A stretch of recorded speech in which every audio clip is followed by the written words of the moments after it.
सही में यार, आप तो कौवा का भीड़ लगा दी।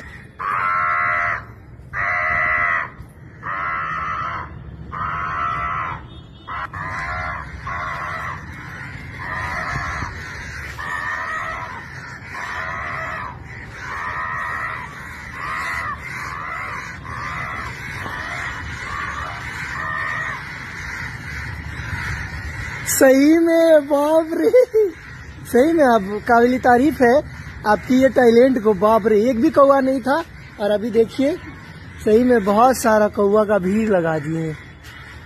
ये टैलेंट है जूही जी का।